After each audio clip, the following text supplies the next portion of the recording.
my Italian food fanatic friends. Today we're going to make chicken Scarpariello. That's chicken in the style of the shoemaker. Scarpa means shoe. Scarpinato means a shoemaker.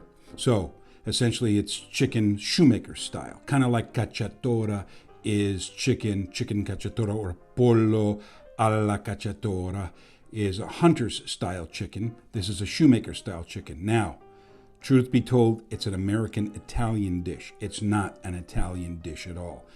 It uses a lot of garlic, it uses a lot of flavor, a lot of herbs, which is the antithesis, essentially, of what real, quote-unquote, Italian cooking is. But here's the dish. It's absolutely easy to do. It takes a little bit of marinating of the chicken, but the rest of it is completely easy. Of course, marinating chicken, you don't do anything, but that's time. So you got to get started a day in advance. All right, but it's easy to make. You'll learn how to properly make a sauce, and you're going to enjoy it. So here that is again. Come on, don't waste any time. Let's get in the kitchen, and you can watch me make this and then make it yourself. Oh, by the way, give me a thumbs up, subscribe, and hit the bell so you get notifications of when I upload another video. And I do so almost on a daily basis. So we'll see you in the kitchen. Come on, let's go. Today, we're going to make chicken Scarpariello. Actually, it's going to be tomorrow because we first have to marinate the chicken. And what we're using is all dark meat chicken. The legs, the thighs, and even the wings. Even though the wings are not considered dark meat, they're actually breast meat, believe it or not. We're still going to use them because they cook up really, really well. The reason why we're using dark meat is because we're going to subject them to high heat and cooking in the oven. And so consequently, when you do that, you want a meat that will hold up to those types of temperatures, and dark meat chicken does perfectly. In our marinade, we're going to have salt. We're going to, of course, have fresh ground pepper. We have fresh oregano, fresh sage, and, of course, fresh rosemary, and a couple of lemons, the juice from a couple of lemons. So I'll come back in just a moment. When we chop everything up, I'll have it all ready, and we'll marinate the chicken. Let's start with the fresh oregano. I've already taken some off there, but what you want to essentially do is take the branch and just run your fingers down it like this and remove all of the leaves. We're not going to use the branches, of course, but we will use the different leaves. And be careful for these larger branches in here too that you might not see. Look, there's one right there. We're going to kind of get rid of that. All right? And we're going to do the same here with the rosemary. I've washed it already, and now we're just going to peel the rosemary off of the stem just like this. Or the leaves off of the stem, or the rosemary, whatever you want to call them. Oh boy, the smell of fresh herbs is just fantastic. So that's what we do. We peel them off like this. All right? And then, of course, with our sage, we want to make sure that they're nice pieces. We're going to remove, for example, that blemish right there, and we'll take the ends off like this. And I'll come back when all that's done. All right, we're back with our herbs. This is some sage that's out of my own garden, believe it or not. I have trimmed it off, trimmed all of the stems and all the blemishes and stuff like that off. In fact, all of these herbs, except for the oregano, actually come out of my own, other than the oregano and basil in the summertime. It's winter here now, so I don't have the opportunity to have really good basil. Even though I do live in Southern California, it still does get a little bit too cold for basil in the wintertime. So, but it's now in February, and so consequently, planting season is upon us. And very soon, I'll begin planting tomatoes for the summer, or germinating the seeds, that is. So there we go. You have a little bit of sage chopped up like that. Nothing better than having sage out of your own garden or any herbs out of your own garden, or anything that you can actually ingest that you've cooked, that you've grown yourself, and that you know is organic and that is not full of pesticides. All right. Even I don't fully trust everyone that says that their products are organic. They can say that, but I really don't know. I only know if I make it myself. All I can do is trust. So, but I think that trust is important. However, I have a sneaky suspicion that not everything that they say is organic. Kind of like Italian olive oil. When they say product of Italy, they can say product of Italy if the olives are pressed in Italy. They can come from Cyprus, they can come from Greece, they can come from Spain, they can come from Tunisia, they can come from wherever. As long as they're pressed in the country of Italy, they can write on the bottle, product of Italy. Now, I think that is misleading, but that's the law over there. That's why we use 100% California olive oil always and forever, because we know they come from California. We know that they're fresh pressed. There's a born on date on them, and there are no mistakes with that. Now, could they lie? It's true, but highly unlikely in this country. Compared to Italy, forget about it. Compared to Italy, we're straight as an arrow. So there we go. A little bit of rosemary, we'll clean that up, and then we'll come back and do the oregano. All right, and now for the oregano. Nothing like fresh oregano. Now, believe it or not, in some instances, using fresh oregano is not preferable to dried oregano, because dried oregano is one of those herbs that in a lot of ways dried is better than fresh, believe it or not. Especially in Italian cooking. Italians will get the oregano, they'll buy a bunch of it, and they'll just shake it over whatever they need the oregano on. You just tap it like this, and the leaves of the dried plant fall off. In this case, we're using fresh because we have it, it's accessible, we can get it, we can use it, and so why not? If we can use fresh, we will. The only way that I'll use dried is that if whatever I'm making, it's better if it's dried, then we'll use dried. And there we go. I'll be back with the chicken and we'll marinate.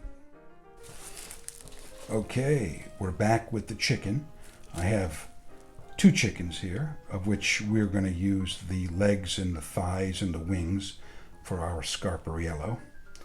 And you can see that I've changed cutting boards because I don't like cross-contamination and I don't like raw chicken on wood, believe it or not. So what we'll do is we'll take this bowl and we'll fill it with the chicken and be right back. All right, I've sped this up just to make it a little bit easier on all of us. I put all the chicken in there and then add in our herbs, our rosemary, our sage, and the oregano, a little bit of salt, some pepper. I don't like to add too much salt and pepper beforehand.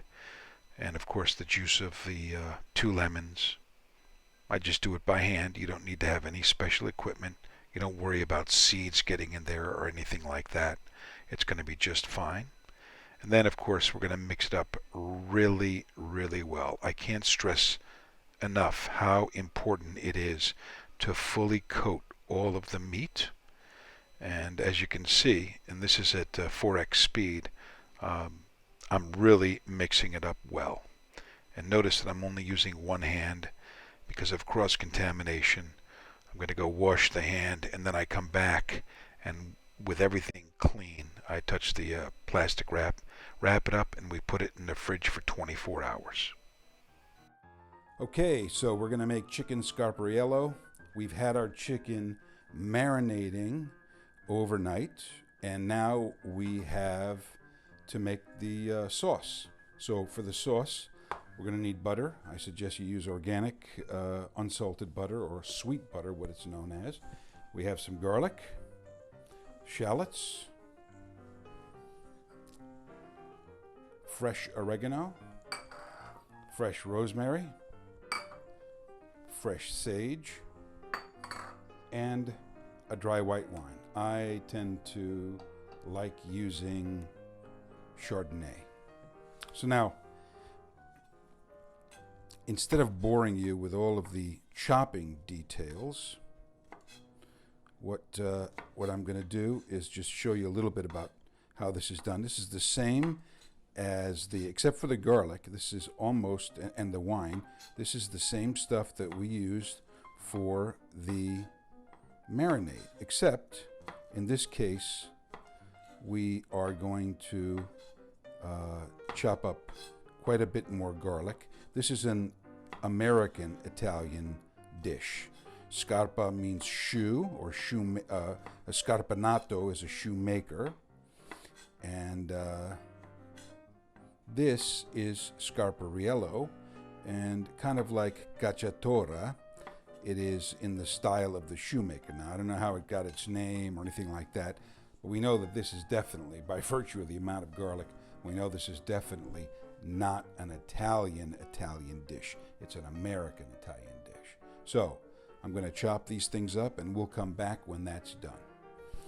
Okay, here I am chopping the garlic, and what I wanted to also mention to you is that this garlic is not going to be chopped very fine. It's going to be somewhat coarse. So you don't need to go all out and chop it very, very fine. We're just going to chop it up pretty coarse here, because we want those bits of garlic, believe it or not. Again, this is definitely an American Italian recipe, and so consequently, we're not following the typical Italian, or what would be considered the Italian quote-unquote rules. So that's about what you want. Just a little bit more of a chop on some of them, and that is a very, very, in my opinion, a coarse chopping of the garlic. Okay, our garlic and shallots are chopped. The shallots are a little bit finer. This is our sage, rosemary, and of course our oregano. And now we're ready to go to the stove. Okay, before we actually cook the chicken, we have to remove it from the marinade and in our bowl. It's been in the refrigerator for about 24 hours. And what we want to do, so that we don't splatter everywhere, because we're going to cook this in a little bit of oil, is to pat the chicken dry with some paper towels. So this sheet pan, the sheet tray that I have here, is the sheet tray on which the chicken will eventually go into the oven.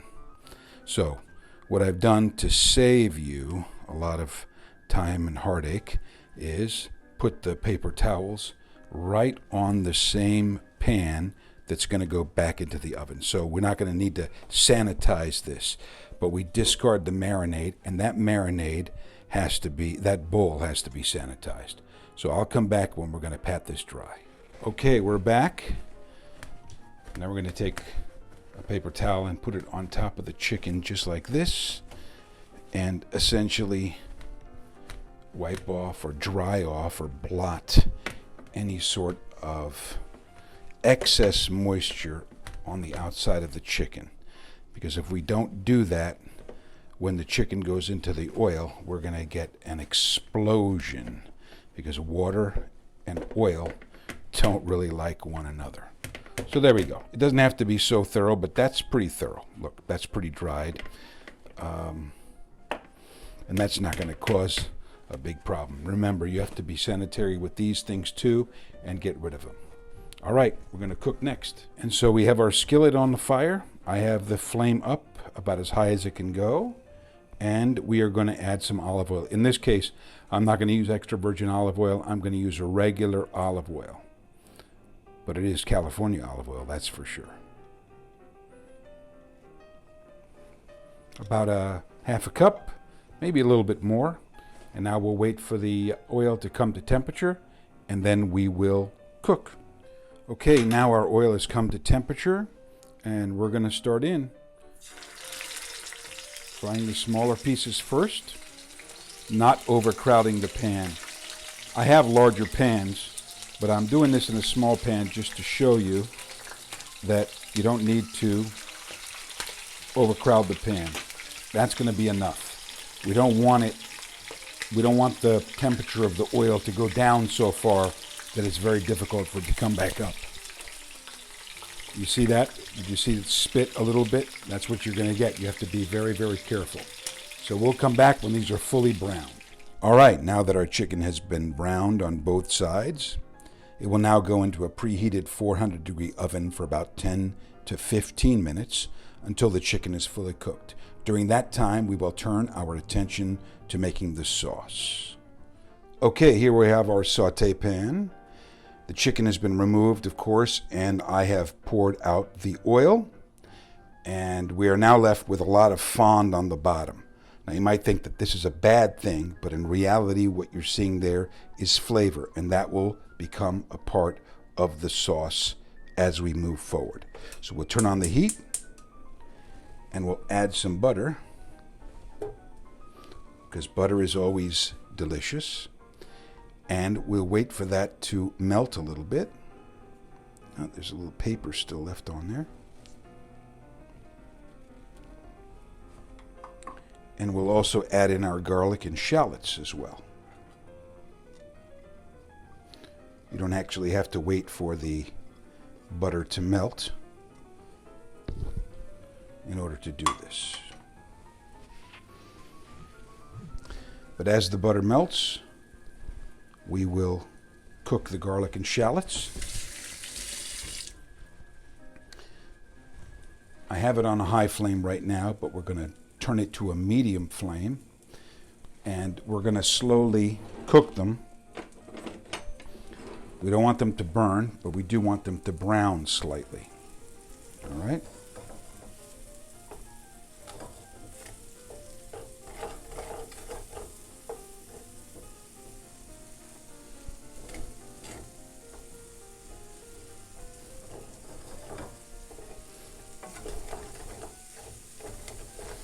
And in the meantime, we can scrape up those bits of fond. We're actually going to be doing that when we add the wine to deglaze, to do what's known as deglazing the pan. So we can still do that while we wait for the garlic and the shallots to soften up, caramelize. It's going to be somewhat difficult to tell if they're caramelized or not by virtue of the fact that we have the fond in the pan that's going to turn the garlic and the shallots brown sooner than what they would ordinarily turn if they were in a pan without any fond, without any brown bits.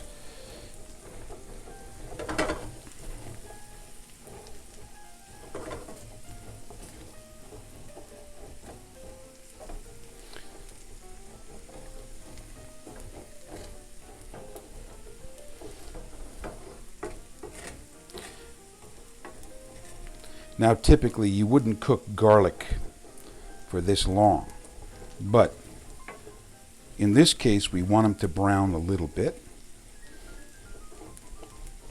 before we add our white wine.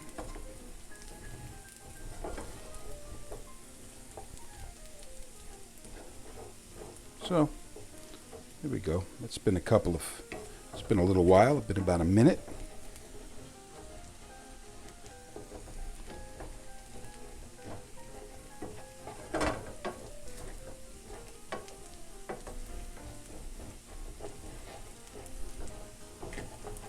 So let's add our white wine. We'll turn up the heat all the way. That's exactly what you want to hear.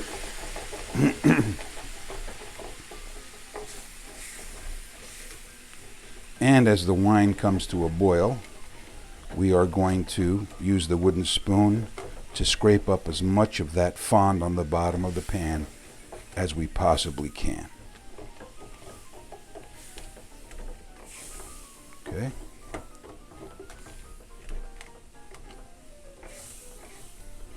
That means flavor in the final dish. Don't forget to do this. Don't clean your pan and then come back and do this later. It's gonna rob you of all of that flavor. There we go. You can see that we've cleaned the pan, as it were. Pretty much. Not everything. But look at this on the edge here. Want to get some of that. There we go. And so now that pan is pretty much cleaned. And believe it or not, doing this will save you a lot of headache later on when you have to go wash the pans. Now we're going to add in our sage.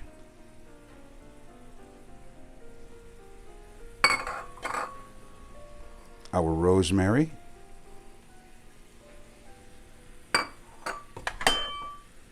Whoops. And our oregano.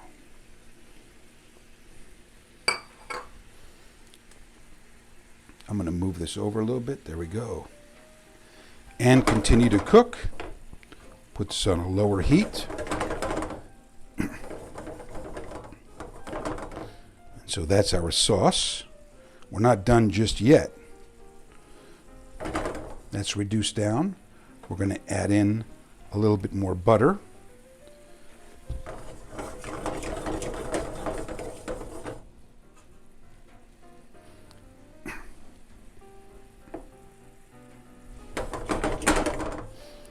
We'll turn the heat really, really low.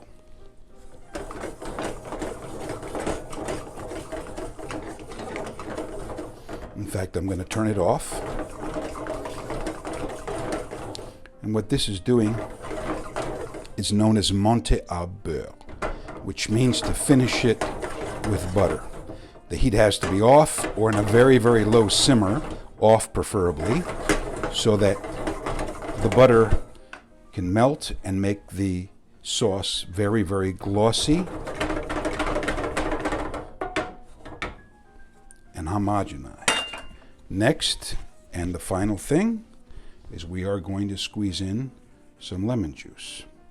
The juice of one lemon. It's going to thin the sauce somewhat, but it's going to add that je ne sais quoi to the sauce itself. Now we'll mix this up a little bit more.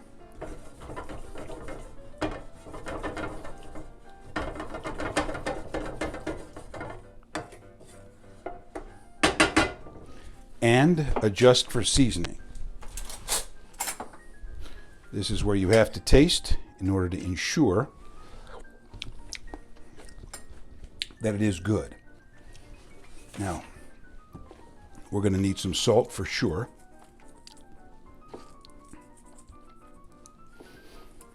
And some pepper as well.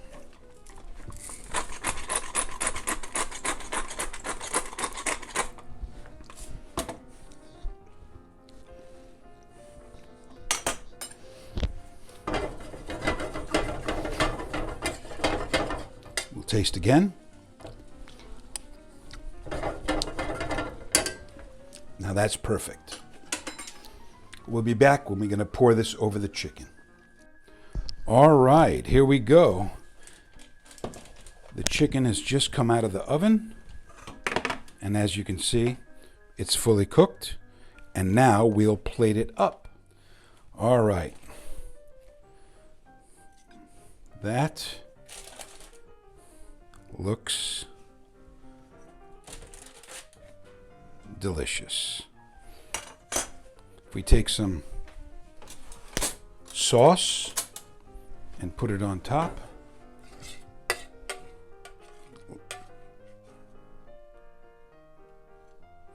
our chicken Scarpariello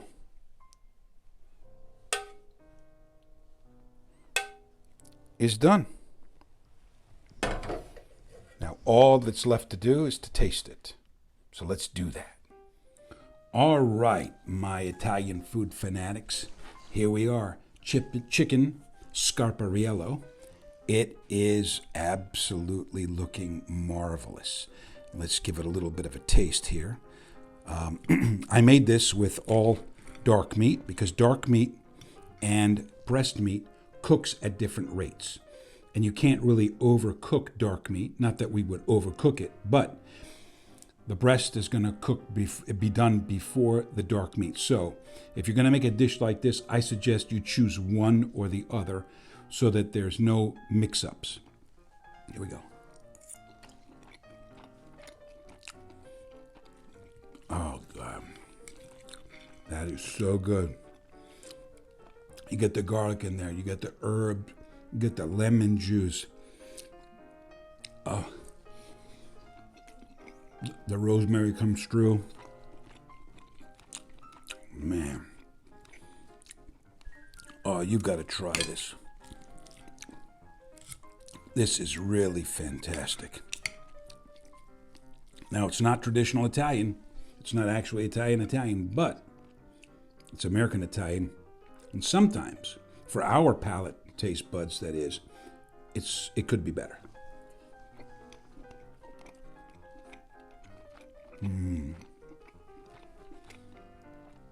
That butter in the sauce, so glossy and creamy.